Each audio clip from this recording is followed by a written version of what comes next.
Happy Halloween and welcome to Formula Bone's 2022 Mexico City Grand Prix recap. I'm Payne F1 team driver Mickey Nazepin, but you can call me J-Bone. Let's get into it, folks. J-Bone! First up, let's talk about the biggest storylines from the 2022 Mexico City Grand Prix race weekend. First off, let's address the elephant in the room. This was undoubtedly the most boring race of the entire 2022 Formula One season. Max was on pole and then won from it 15 seconds clear of the field. Aside from the first lap, which saw Hamilton pass George Russell to move into P2, and Checo also passed George Russell to move into P3, the podium positions were effectively locked in all race.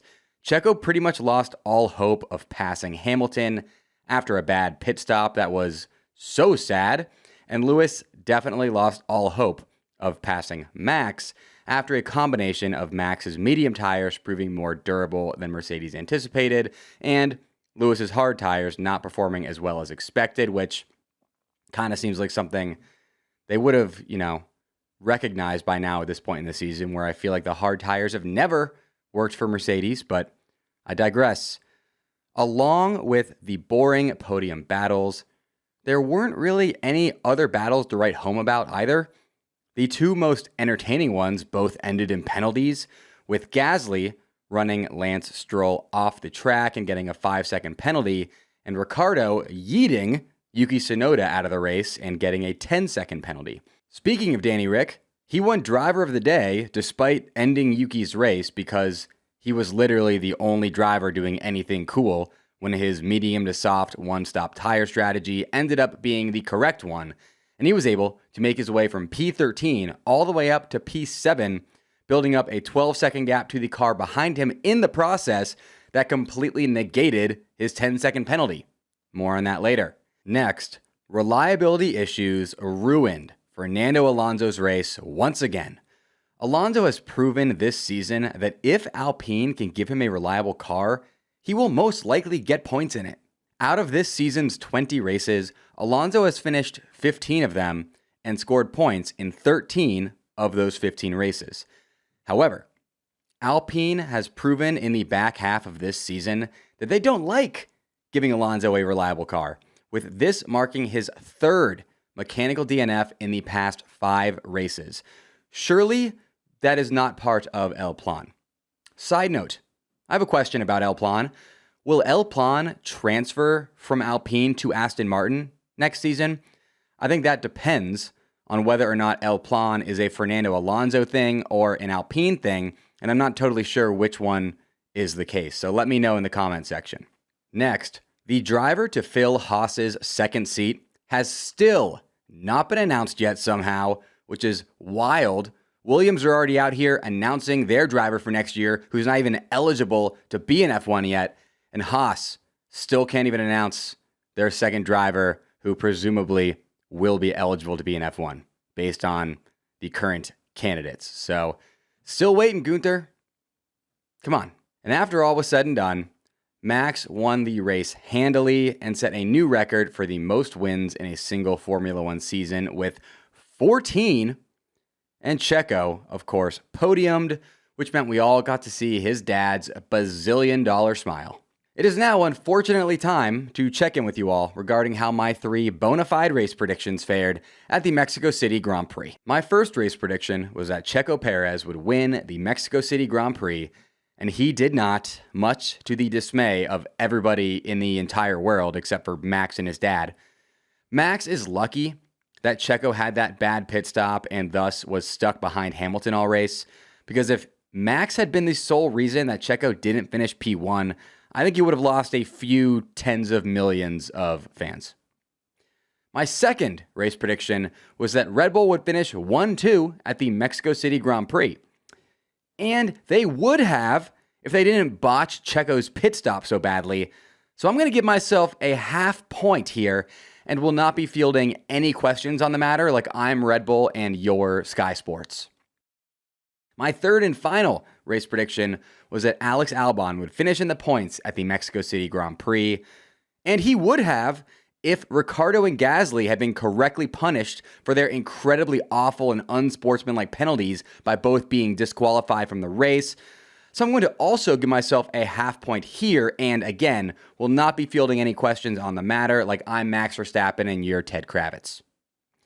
Going 1 for 3 on my bona fide race predictions is less than ideal, but everyone knows I couldn't possibly end the season without another 3 for 3 showing, so make sure you toss me a subscription so you can hear my Brazilian Grand Prix race predictions when they drop next week, because folks, I think they're all going to be correct. J-Bone! This episode is sponsored by Birddogs, and for being a member of the Bone Brigade, you will get a free incredible gift with your order of the best shorts, pants, and joggers on planet Earth with my code FBONE on birddogs.com. Colder weather is either here or just around the corner for many of us, and Birddogs makes the best pants and joggers you will ever wear, I promise you. I've worn Birddogs pants or joggers for almost every single Formula One recording where I'm not wearing this fire suit, because they are like existing inside of a cloud, and I'm actually still wearing Birddogs even under the fire suit because I'm wearing my Birddogs shorts.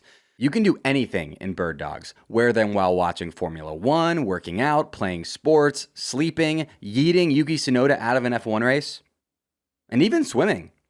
Birddogs are the best because they are so comfortable, and because you can get them with built-in underwear that feels better on your skin than the finest silk sheets, and is also super breathable, doesn't bunch up like traditional underwear does, and the best part, it cuts down on laundry. I love that part.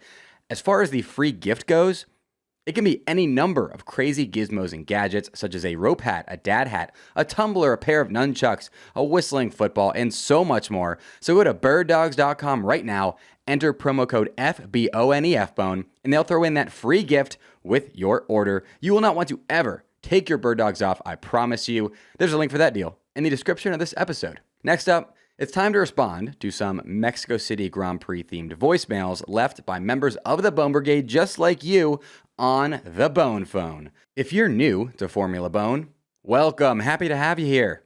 After every race this season, I do one of these race recap episodes, and a large part of them is me responding to questions, comments, hot takes, and more left by Bone Brigade members just like you on the Bone Phone, the phone number for which is 1-833-200-0966. And if you live somewhere where it's difficult to make phone calls, I've also created a channel in the Formula Bone Discord server where you can submit voice memos directly from your phone rather than having to call that hotline number. Check it out via the Discord invite link in the description of this episode, and also just join the Formula Bone Discord anyways because it's fun and we have a great F1 community growing there. We are getting very close to 1,000 members of the Formula Bone Discord server, so go join. Let's hit 1,000 this week. So during or after each race, whenever you have an interesting thought, hot take, complaint, or anything else like that, make sure to hit up the Bone Phone or the Formula Bone Discord for a chance at your voicemail being played on the show. Without further ado, here's the first call. Hey J-Bone, I just wanted to ask you, what did you think led to the lack of excitement in today's Grand Prix? Personally, I think it was the tire selections, and if they had different compounds, it would have been more exciting. But what do you think?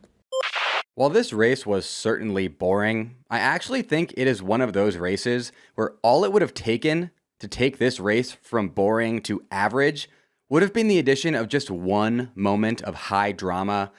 And the annoying thing is, two things could have easily happened that could have made the Mexico City Grand Prix not boring. The first thing that could have made this race not boring is that Red Bull could have not had that disastrous pit stop for Checo. Checo was the first of the top three to pit, and in doing so was attempting to undercut Lewis. However, a tire change error by the pit crew ruined this undercut attempt and also made it so Checo was never able to overtake Hamilton, even though he had a tire advantage with himself going onto mediums and Hamilton going onto hards. If this pit stop had been executed successfully, we would have had a great battle on our hands for P2, and if Checo had come out on top of that, which it looks like he would have, we would have gotten to see a new best ever finish for a Mexican driver at their home Grand Prix, and that doesn't sound boring to me. The second thing that could have made this race not boring, to the caller's point, is that Mercedes could have had a more aggressive tire strategy. Mercedes decided to go the conservative route and used the medium to hard one-stop strategy, which was a tire strategy they were certain would allow their drivers to successfully finish the race by making just one pit stop, as they believed the Red Bull's soft to medium strategy would end with either the medium tires falling off near the end of the race and or a second pit stop, which would have handed Mercedes a late race advantage. Of course, the downside of this strategy is that Mercedes took their destiny out of their own hands and put it on Red Bull's medium tires, which ended up being more durable than Mercedes thought, completely destroying their plan. The wisdom of hindsight tells us that Mercedes probably should have been more aggressive with their tire strategy and done what Daniel Ricciardo did, extend the first stint on medium tires long enough to go right onto the softs so you have a sure thing tire advantage at the end of the race rather than a speculative one, especially, by the way, when the hard tires have been pretty awful for Mercedes all season long. I'm not sure here if Mercedes decided to play it conservative because they still have a shot at beating Ferrari in the constructors to finish P2, or if it was just a case of everything not playing out like the data made them think it would. But either way, a more aggressive tire strategy from Mercedes certainly could have made this race not boring. Next call. Hey, J-Bone. With both Daniel Ricciardo and George Russell surviving penalties after causing collisions both this weekend and last weekend, what do you think the FIA needs to do penalty-wise when drivers cause collisions? Do you think they need to ramp them up, or what are your thoughts? This is now 2 races in a row where a driver has been deemed wholly at fault for a collision that knocked another driver out of the race and subsequently received a penalty that, by the end of the race, did not affect the impeding driver whatsoever. Side note regarding these 2 incidents, the one with George and the one with Daniel Ricciardo, I tweeted out a question at Formula Bone that I want to also ask here. Quote, Russell and Ricciardo were both deemed wholly to blame for their respective collisions in the USA and Mexico that knocked another driver out of the race. Why, then, was Russell only given a 5-second penalty while Ricciardo was given a 10-second penalty? End quote. My guess is that Russell's incident being at the first corner of the first lap is why his penalty was less harsh, as oftentimes first lap incidents are not cracked down on as hard, but I would like to know your thoughts in the comment section. Anyways, I do find the concept of a driver being wholly at fault for knocking another driver out of a race and effectively getting off scot-free annoying, but I'm not really sure what a better system would be than the current one. Maybe you keep time penalties for incidents where a driver is deemed predominantly to blame but not wholly, but then have a drive-through penalty for instances where a driver is deemed wholly to blame. Is that too harsh? Unclear. Let me know your thoughts on my idea as well as what your ideas are in the comment section. Next call. J-Bone, long-time listener, first-time caller. Just wanted to get your opinion on the Fernando Lewis bit of drama that was forming just before the Mexican GP in regards to Fernando's comments on Lewis's titles possibly being worth a little bit less than Max's, saying that he thinks the championship had more value when you have fewer titles but had to fight against other drivers with equal or better material. Myself being a Mercedes fan, I have my own opinions, but just wanted to get your opinion on the matter. For those of you who haven't seen Fernando Alonso's comments, he essentially said that while he and Verstappen have less World Drivers' Championships than Lewis, theirs are more valuable because they were fighting with drivers other than just their teammates. The main Alonso lines people are latching onto are, quote, I have a lot of respect for Lewis, but still it is different when you win 7 world titles when you only had to fight with your teammate. Then I think a championship has less value than when you have fewer titles but have had to fight against other drivers with equal or even better material, end quote. Lewis's response to Alonso's comments was hilarious. He tweeted out a thumbs up emoji along with a photo of Hamilton standing on the P1 step of the 2007 US GP podium alongside his then teammate, Fernando Alonso, who was on the P2 step with Lewis's hand being on Alonso's shoulder. Alonso also later backtracked from his comments by tweeting, quote, and again, please, all the titles are amazing, well-deserved, and inspiring, incomparable to each other, and let's enjoy champions and legends of our current time. Tired of the continuous search for headlines, let's enjoy them, end quote. which I find kind of funny because he obviously knew the headlines that would garner. He's Fernando Alonso, okay? Everything that man says is a headline. So I have 3 thoughts on this beef, if we want to call it that. Thought 1, I personally enjoy this type of pot stirring and think it creates great interpersonal drama that is positive for the entertainment side of F1. You have Fernando Alonso, who's not afraid to say something he knows will be controversial, and then Lewis, who's not afraid to clap back. I also love that it's not a personal dig that this drama is centered around, as obviously both Alonso and Lewis know that it's not Lewis's fault that Mercedes was so dominant for so long, which led to Lewis only battling his teammates there for a while. So it's not Alonso insulting Lewis or saying he wasn't capable of beating other drivers, as much as it's Alonso complimenting himself and Max for doing it when given the opportunity. Thought 2, I don't know if valuable is the word I would use, but I kind of agree that a championship is a lot more hard-earned when you don't effectively only have one competitor all season long. Which brings me to thought 3. Hamilton's first World Drivers' Championship in 2008 was won on the last lap of the last race over a driver from another team, Felipe Massa at Ferrari. So obviously that one should not be included in this argument, and Fernando should agree that that is a quote-unquote valuable title, right? Then, when you add in the fact that if Checo had driven a little bit more consistently this year, he would have been Max's only real 2022 competition.